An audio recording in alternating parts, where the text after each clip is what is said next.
Normally we stream these podcasts on Twitch. Tonight I'm trying something new.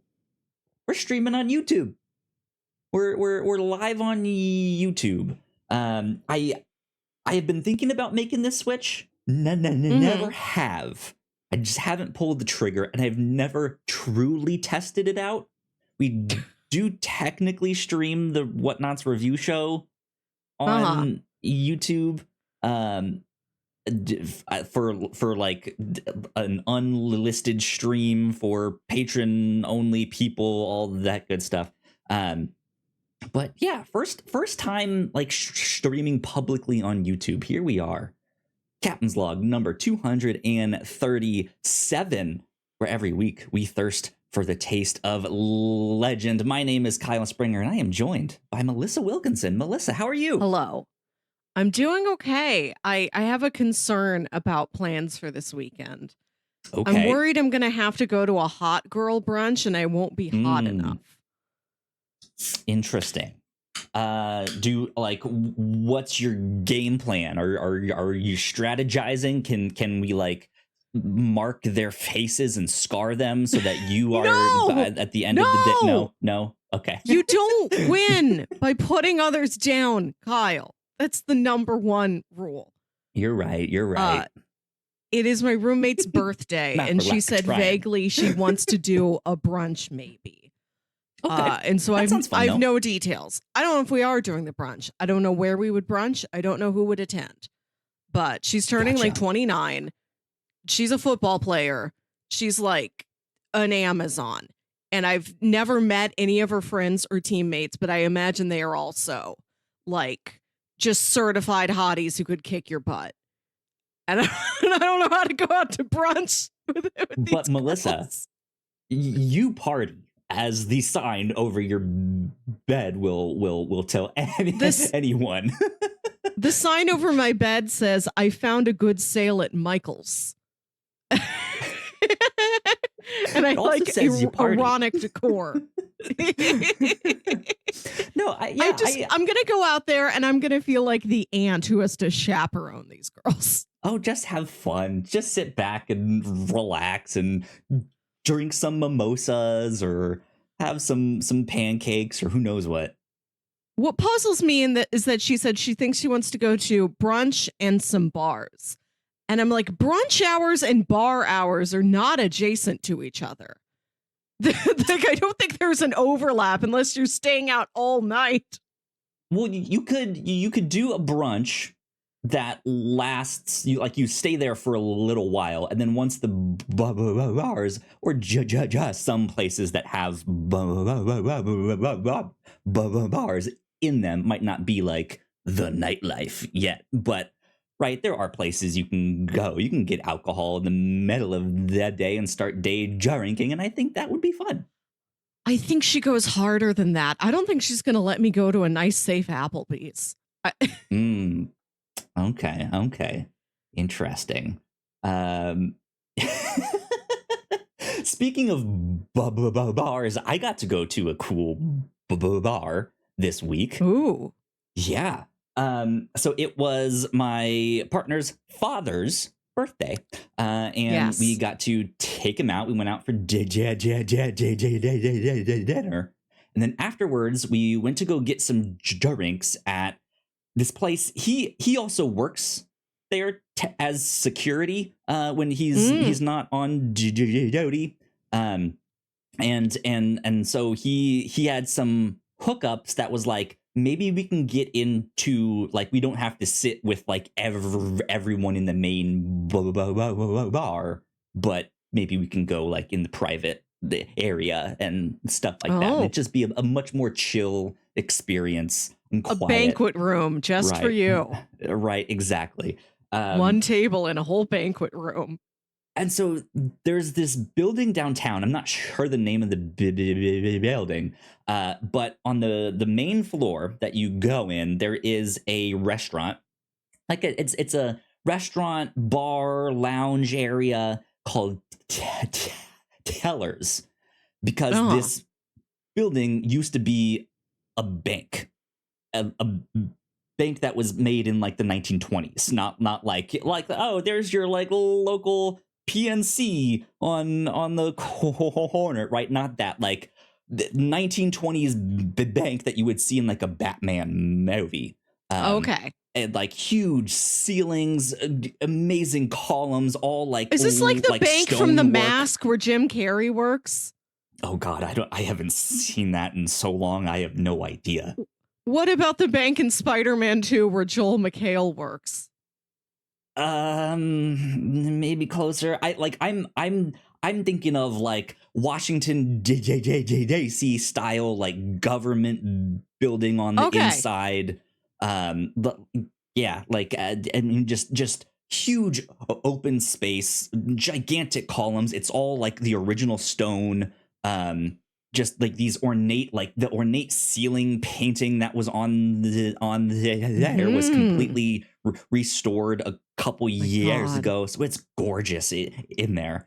But yeah, we like the main floor is that like restaurant lounge area, and then the first 10 floors of the building is a hotel. And then above the 10th floor, I think there's 20 something floors, I don't remember exactly, is like apartments and stuff like that.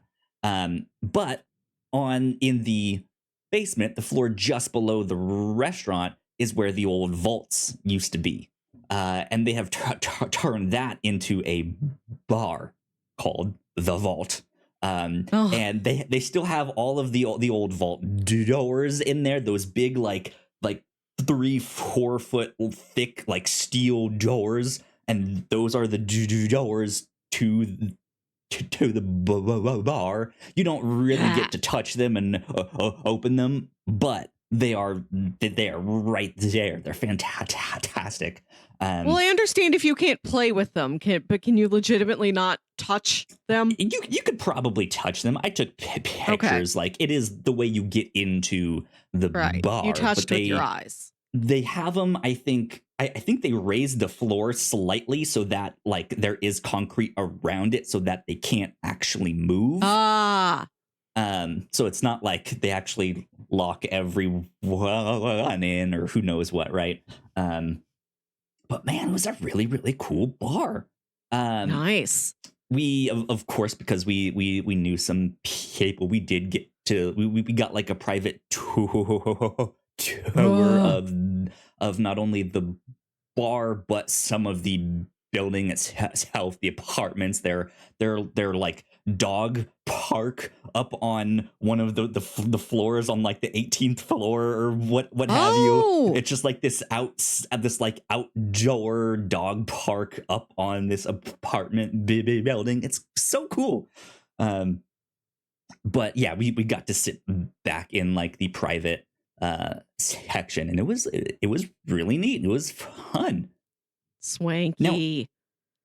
Now, so to explain this next bit, I know you don't know that much about Seinfeld, but do you know, right? Do you know the magazine that Elaine sometimes works for, and she'd have to write those stories? Was it a magazine or a catalog? It was kind of I guess, both, right? What am I doing questioning you? You're the one who knows. It was technically a catalog, right? They were selling clothes and stuff. But to sell the clothes, instead of like it just being a normal product description, they would write these like stories. So there I was, adventuring out in the Yucatan, and thankfully I had my, here, and like it is this whole adventure story. So they have I don't know if they had them out in the regular bar or not, but in the back they had like a special menu, a special cocktail menu. And all of the descriptions of these drinks kind of reminded me of that. Apparently their cocktail menu is inspired by the writings of someone who traveled the world trying to find the best cocktails and stuff, and he would I guess he had a book that he wrote on the world's best cocktails and stuff like that, and they were doing their own versions of them. And their menu had hand-drawn illustrations of what the drink looked like. Each drink had its own like special cup that it came in, and oh my stuff God. like that. Yeah, Man, I never get to come in a special cup.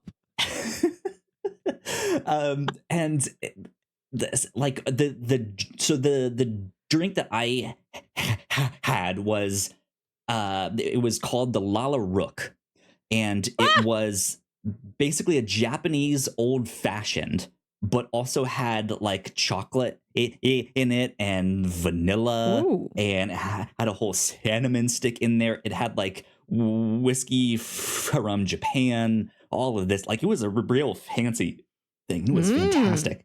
One of the other ones, I didn't get to try it, but my partner's father got it. Was this like hibiscus infused drink where it had a couple layers to it. It was purple, and it was real foamy on top. And they said, oddly enough, most of the alcohol is in the foam on the drink here, and the foam was like partly made out of an egg white and stuff like that. So yeah, we were just like, these are so cool, they're so fancy. We had a blast. We went to the Vault in OKC. Oh man, now I gotta see this. The sodas I brought you, Fitz's Bottle Works, that main building is inside an old bank. Oh, that's cool.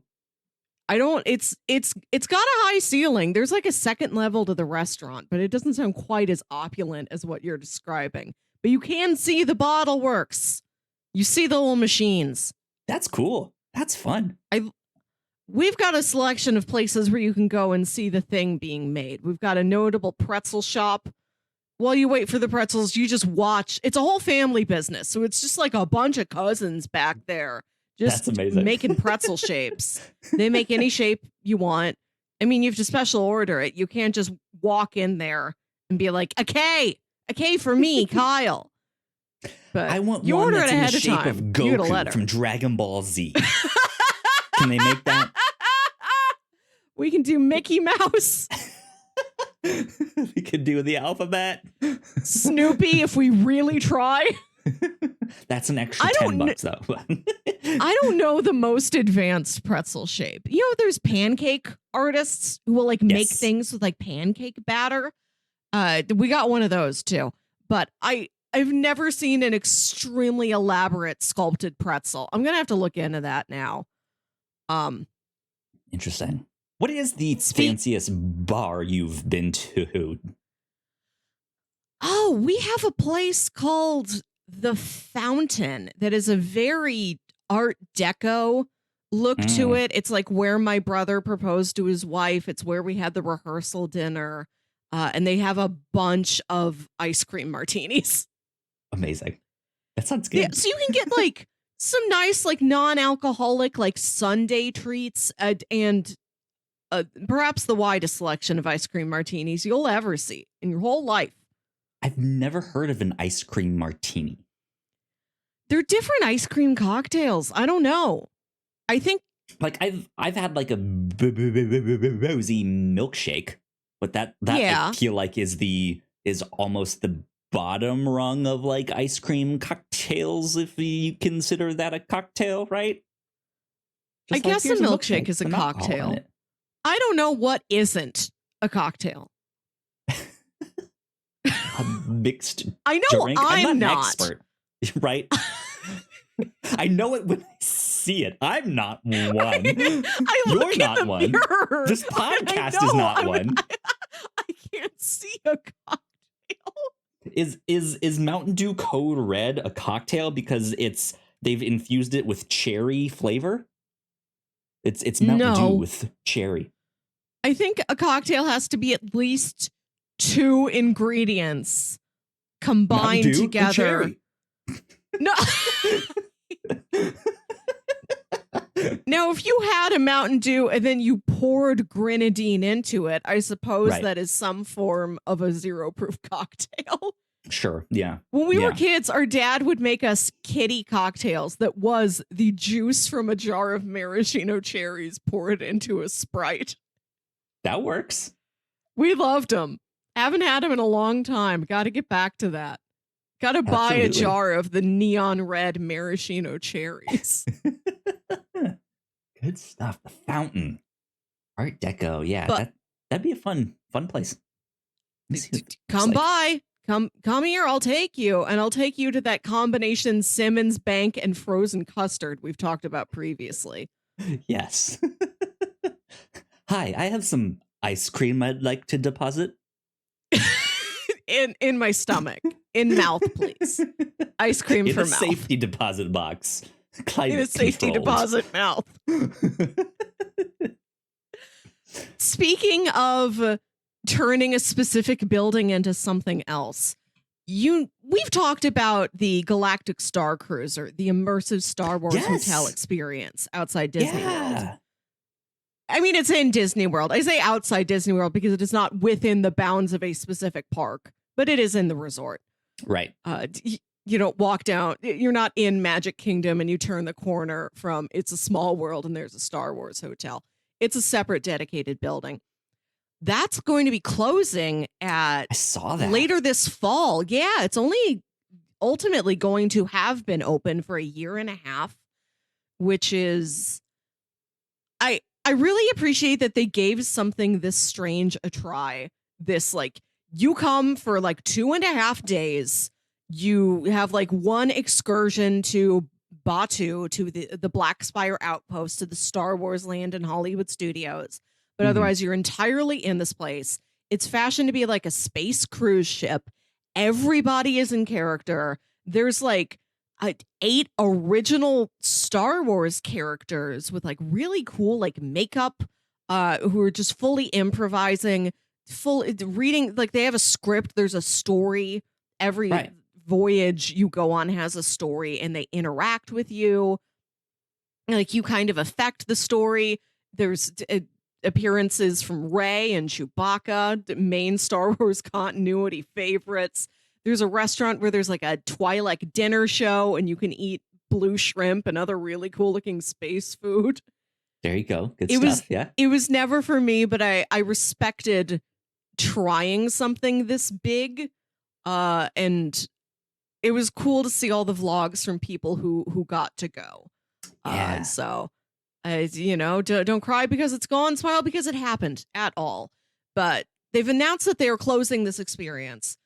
But there's the big question of, what does that building turn into?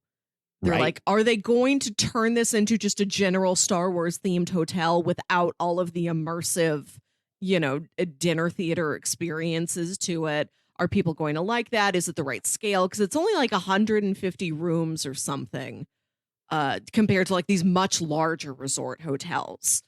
So I don't know if they would turn it into a regular hotel or try retheming it to something else.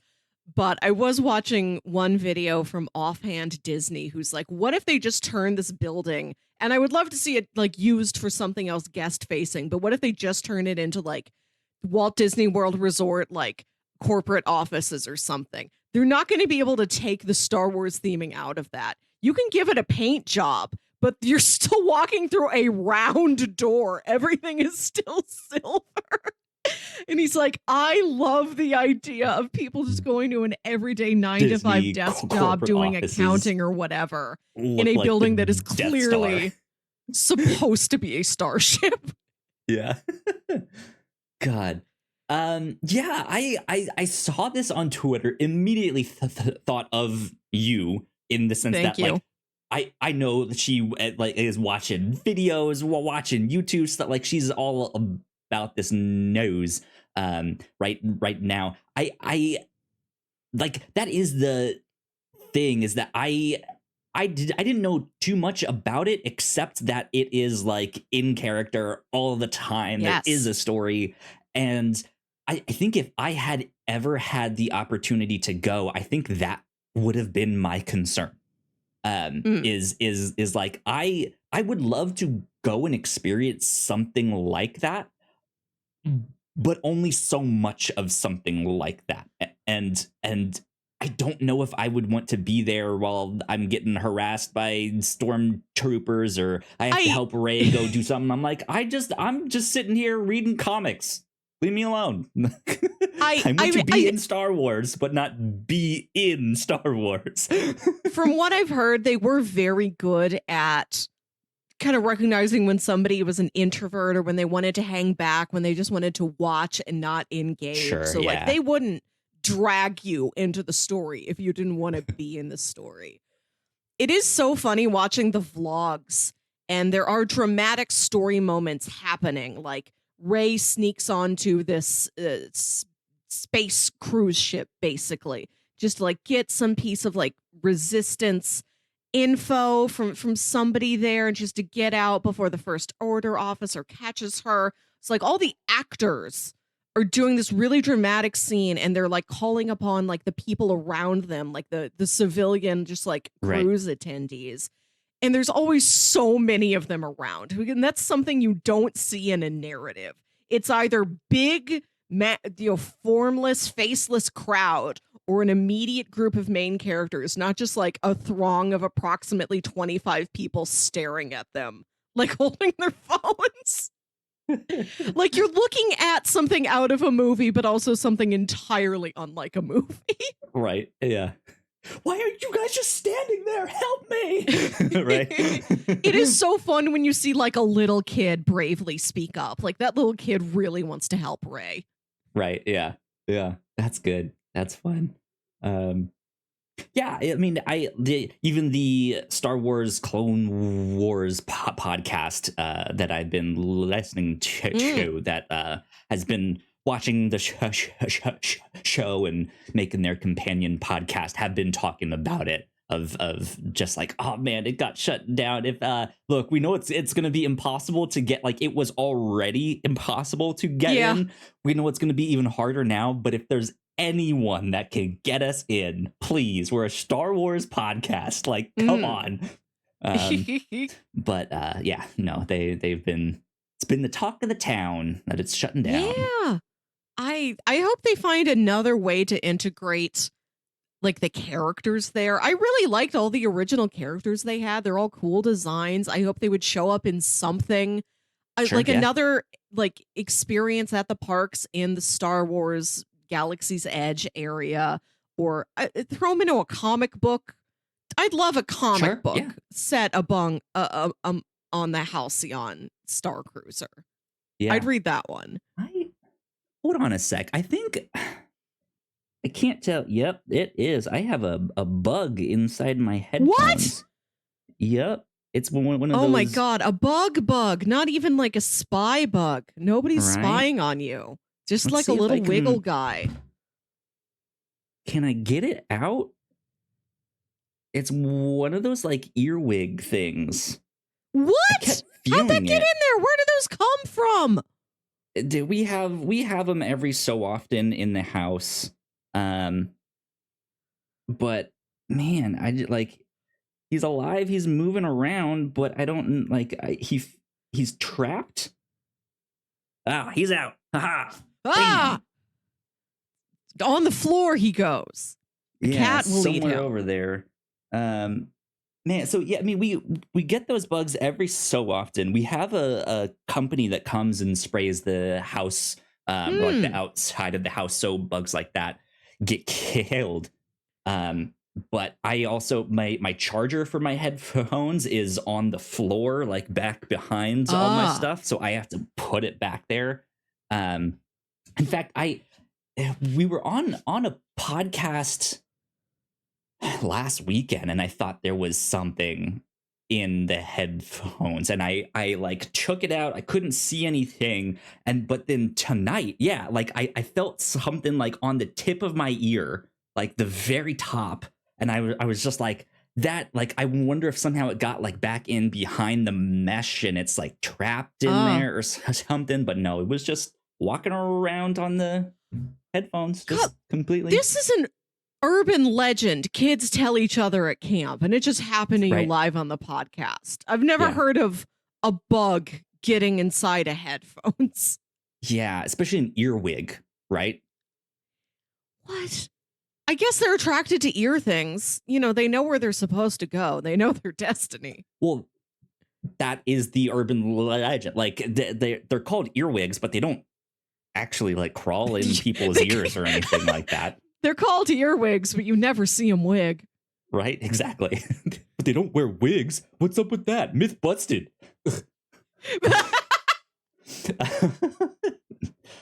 But anyways, sorry, that was bad. Like I kept feeling this thing. I'm sure you saw me like messing with my headphone. I thought I was talking about Star Wars comics, and you're like, hold on, I've got something, and you were gonna go pull a comic book off your shelf. Oh, comic in my headphone! Oh my god, magic! Oh my god! God no. Yeah, that would be fun to see them like repurposed. In I can't believe we're going back to a normal conversation after this. Right? Yeah. If I found a bug in a headphones, I would need to. I'm not bug skittish. It was always my job to kill the bugs when I was little, because my little brother was afraid of spiders and stuff. So I had to be spiders. I had to be big sister and take care of it. So like, I'm not freaked out by bugs, but to have one inside a headphones, so close to you, the intimate contact of you and the bug, like I'd have to go take a shower. Baby. Right. And like, I don't decompress, take a sound bath also. Just all sorts of baths before I go back to my life. Wash behind my ear this time. Mom, I finally did it. Wash behind my ear. I had a bug there. I don't like bugs. I've always had to kill them, especially being an only child. Right, like if it was like out of reach or something, I would have to go get someone. But also growing up in houses that often had basements, right? We had like spider crickets, we had regular crickets, and all sorts of stuff. I also live in basement country. What do you mean spider cricket as one bug? What's spider cricket? The spider crickets, they are not as long as a cricket. They have more of a body of a spider. But then they have the like big long cricket leg things. I think I have seen these things. I didn't know they were different than just regular crickets. Yeah. I don't want to look at bugs anymore. I'm going to Google big pretzels. Can you make it in the shape of a bug? Can you make pretzels, a spider cricket? Sculptures, pretzel sculptures. Okay, all right. There's some stuff going here. Oh, here's a clown. Here's a saxophone. Pretzel clown. There's a pretzel boombox. No, those are separate. Abbey Road, made out of beautiful soft pretzel. This is great. This is way better than bugs. A cowboy, a pretzel cowboy. Speaking of food, Melissa, I did not know, but apparently Good Burger 2 is a thing that's happening, and it's currently filming. I missed the announcement. I don't know when they announced it. I haven't even really looked also. But I saw you just wrote on the Twitter. words. You just wrote the words Good Burger 2 on our docket and didn't link me to anything. So I'm like, is this news or is this a thought experiment we have to do? It is technically news, but I'm not here to talk about that. I saw it on Twitter and was completely surprised because I love that first movie. It's fantastic. And so I would have thought that an announcement of that would have made it onto my radar. Maybe it did, and I just forgot. But I saw it and was completely like, they're making that? Oh my god! Maybe it happened the same week another big thing happened. Who knows? But I clicked on that tweet and I started to scroll down into the replies. And I saw something and I was like, oh my goodness, how has Melissa not talked about this and or been there and told me about it? Apparently, in 2019, there was a guy that bought the Good Burger vehicle and fixed it up, refurbished it, all that good stuff, and is in St. Louis. Yes, with this by a burger joint that I guess he owns called High Point Drive-In. Yes, I am aware of that High Point Drive-In. I've driven past it. It's not an area of town I'm in very often. I've never been there. There's a new High Point Drive-In. There's another location that is much closer to me that I have gone to, and it is very good, but the Good Burger car is not there. And there was not a sign saying, if you go to the other one, the Good Burger car is there. I am surprised I did not know this thing that happened. Okay, this article is from 2021. And I think it says that like he acquired it in 2019 and was then refurbishing it. Exactly. So I can't imagine January 2021 other things were happening and I was very distracted. Yeah. I think all of us get a pass on missing any information from the last 3 years. Basically, you're not wrong.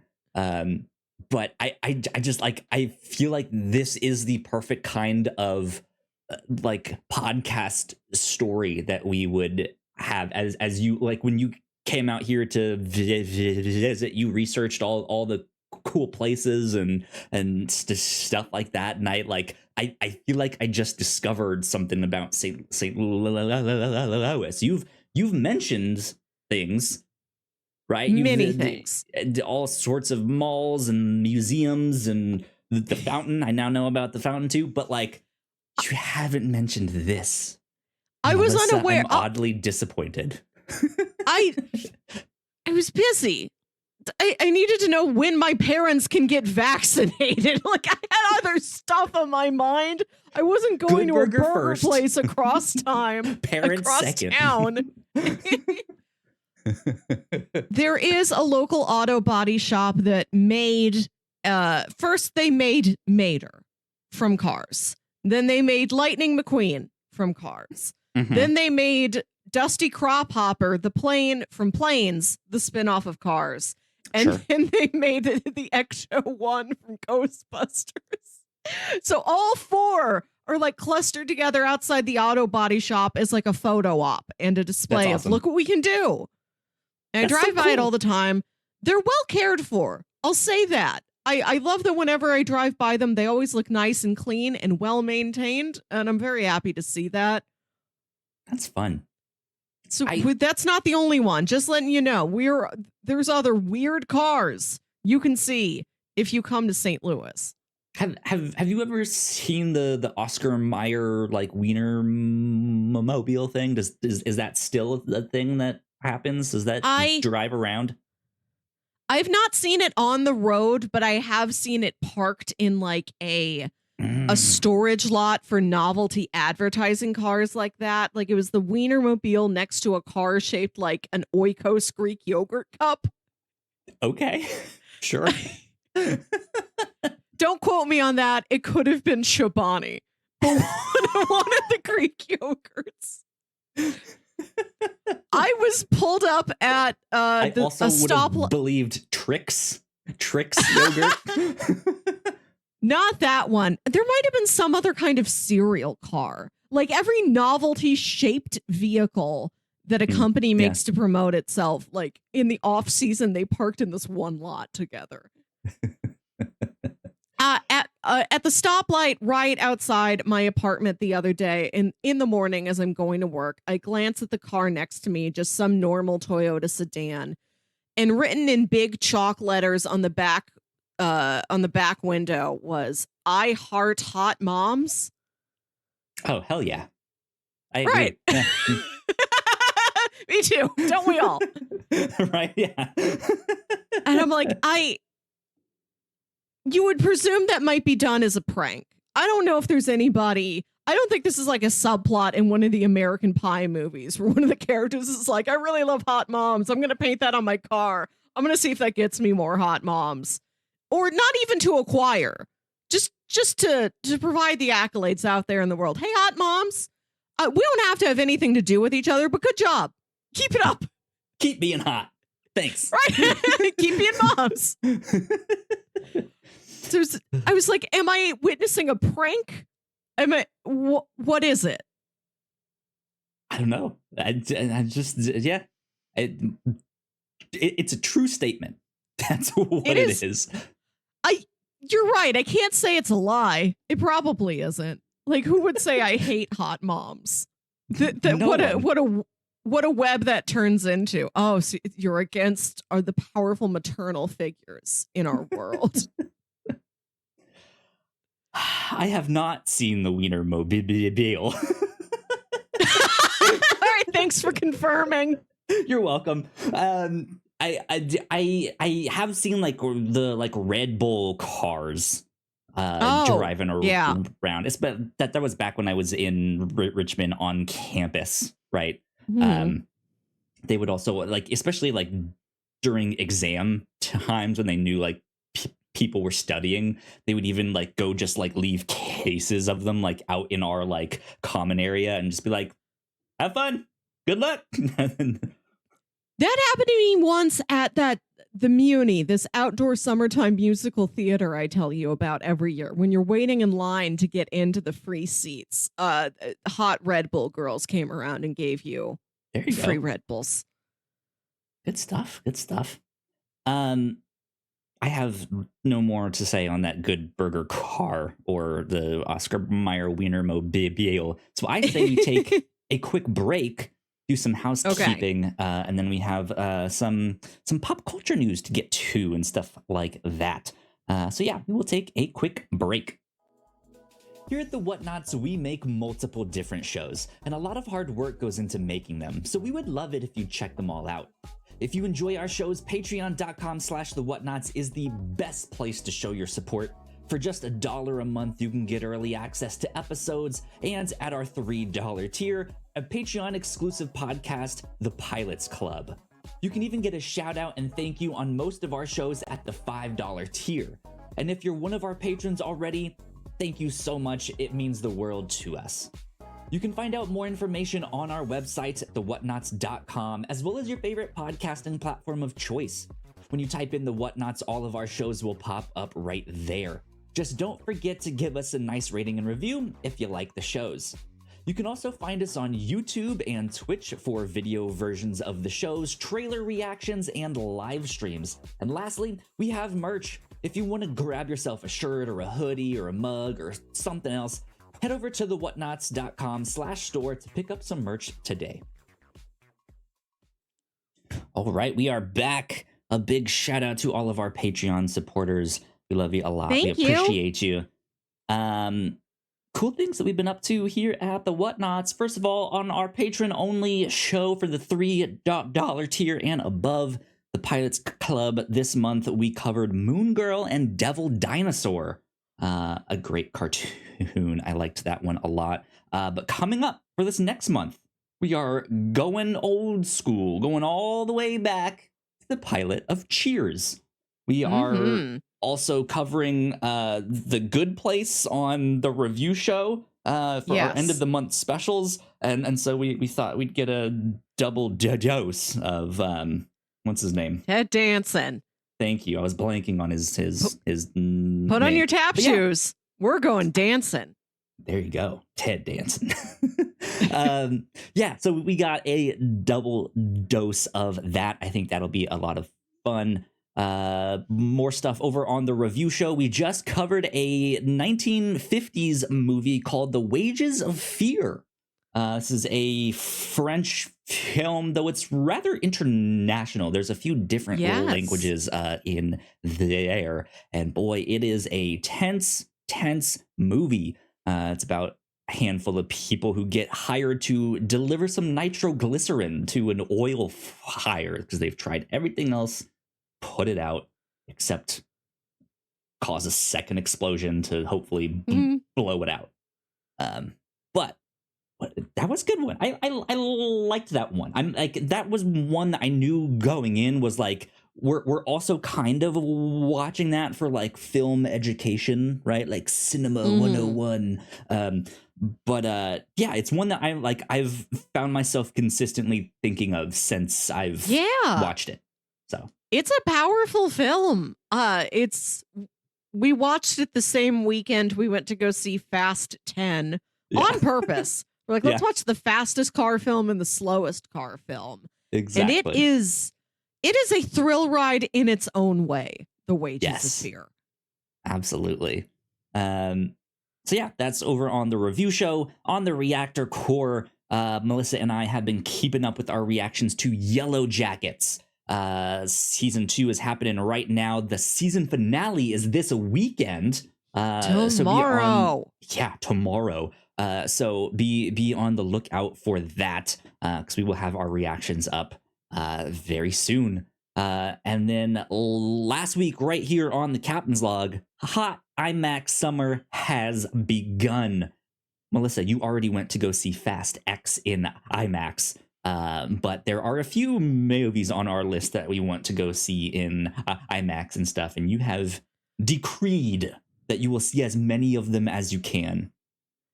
IMAX or other premium large format theater. There's a new movie theater that opened up in my neighborhood that has like a screen on the sides also. They say it's 270 degrees of image. I just saw someone tweet about that, and they went to go see Fast X in that. They weren't high on the experience of what it was, but now like I'm interested to see what I want to try is. it. It's like it's like ultra widescreen is what it is, right? It's like a screen. There's a big screen in front of you and then also two screens on the side. Like it's not a curved screen, I don't think. I haven't been in the theater yet. It's brand new. I'm trying to decide if seeing Into the Spider-Verse there is too much. So I might wait for something a bit more mild. Like maybe I can take a Flash in there or something. Maybe. I'm wondering how they're doing that exactly. Are they using some kind of like computers or AI to generate stuff that would fit on the side? Or is this is it bits of the movie that would have been cut out normally? Like how they like the differences between like full screen and widescreen, right?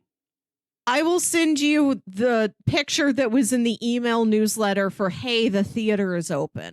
Because this used to be a local AMC that closed, as everything did during lockdown, and it didn't reopen again. Because also there's another AMC weirdly very close by. I don't know why we have these two so close. So another chain, a chain called a B&B Theaters, bought out this one and has been converting it, and it just opened.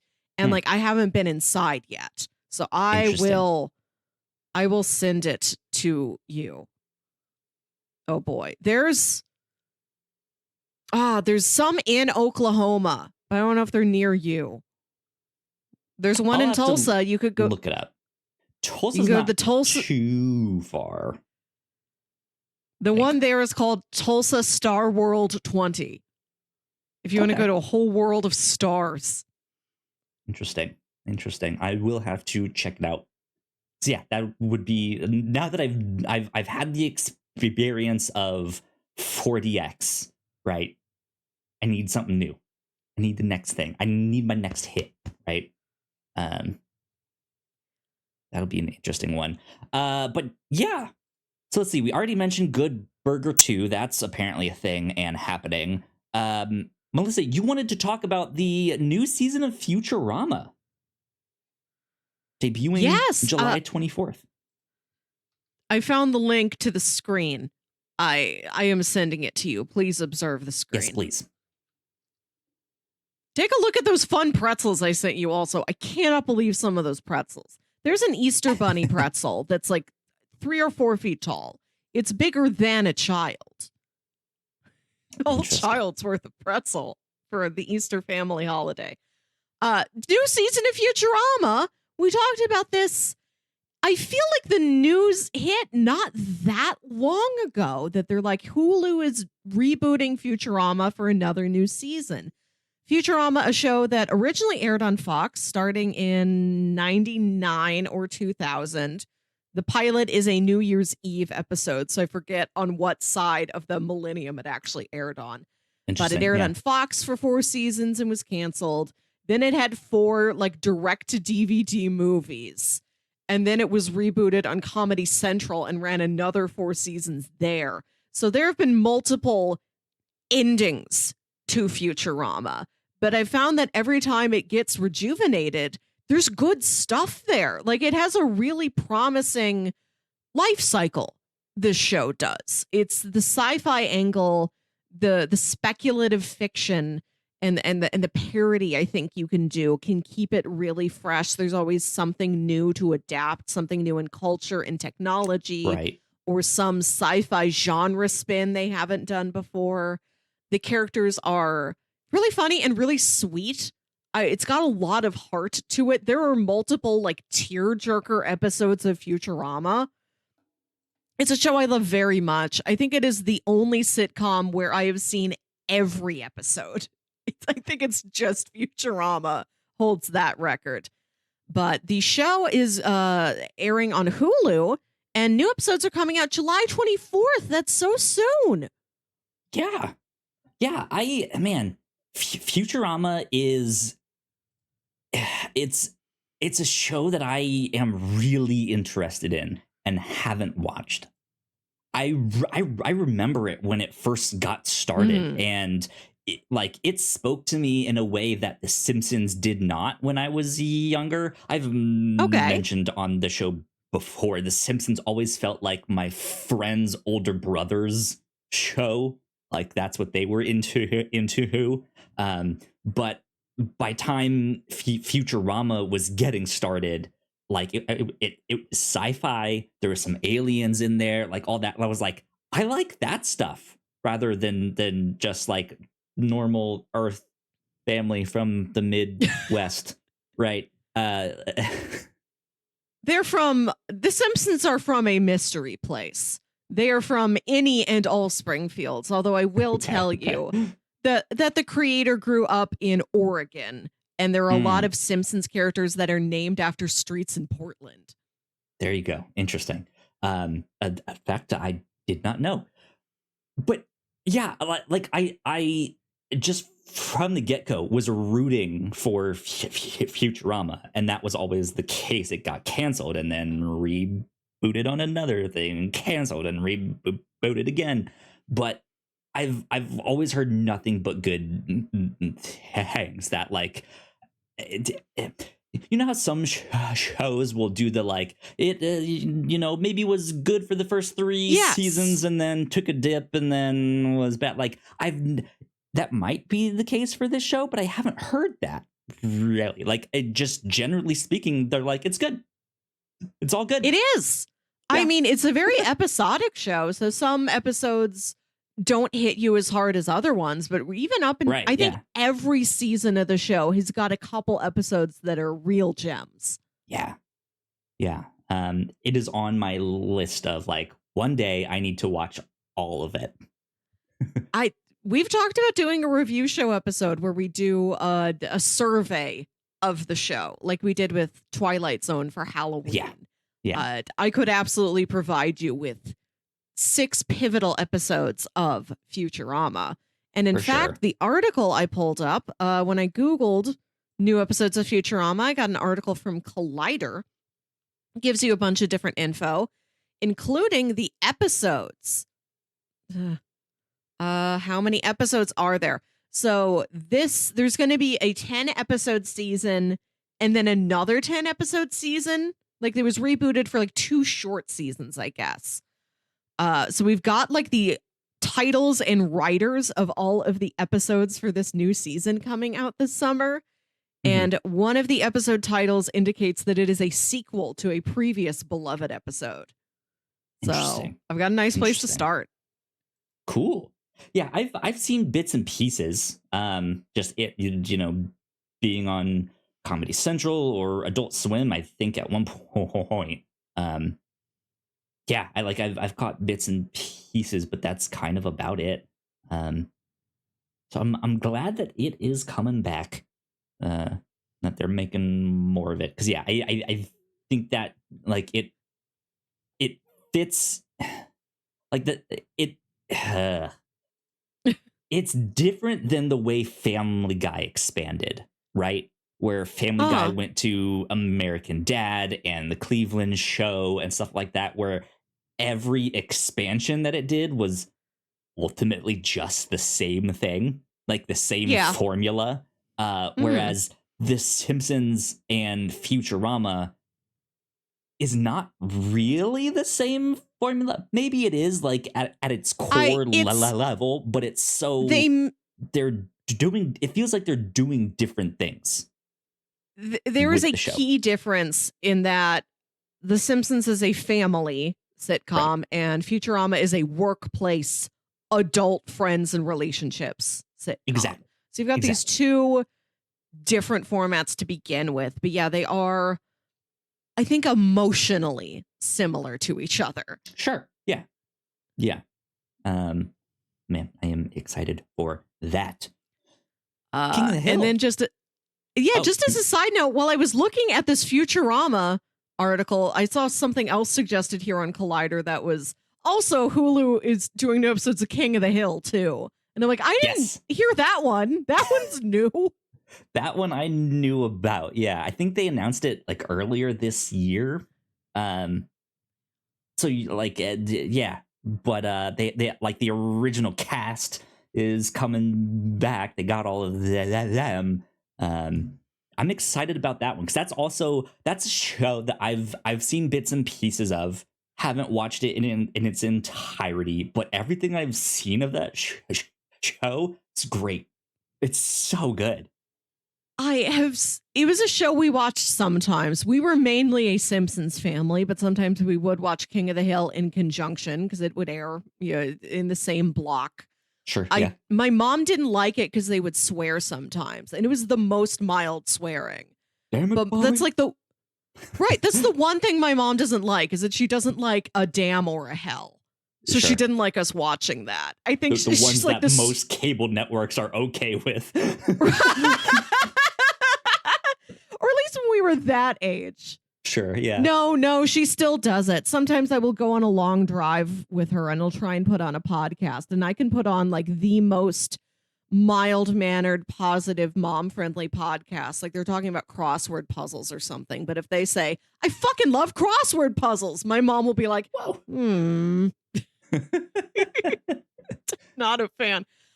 So I do not watch a lot of King of the Hill, but I have seen probably a good amount, probably the average amount of any living human being of our generation. I have very fond memories of it. I think often I gotta watch more King of the Hill. That seems like a really good path for my life to go down.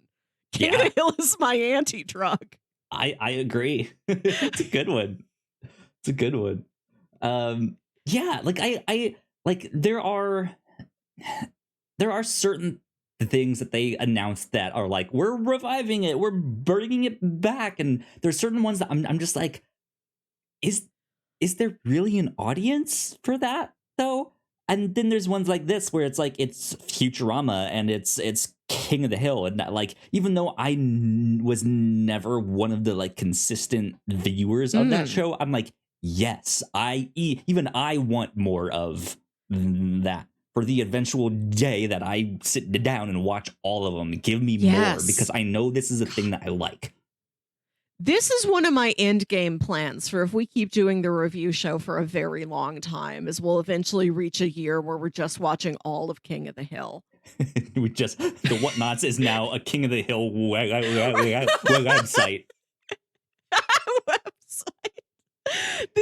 When I imagine our far future, that's when we've covered so many different things, I imagine us settling into one long thing.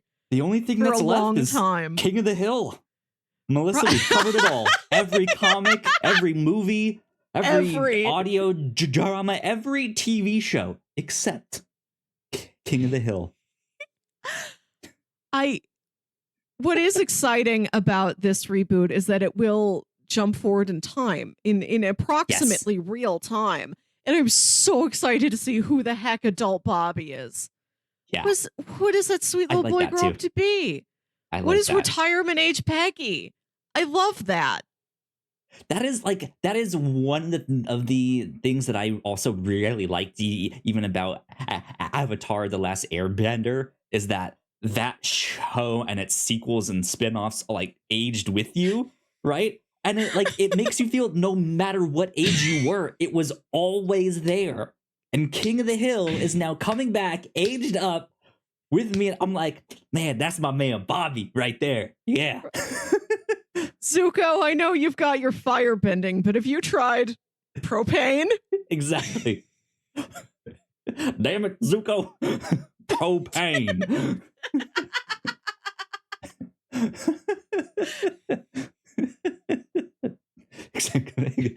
They meet him like they somehow mistake Hank for the next Fire Lord. He's a propane bender. Fire Lord Hill.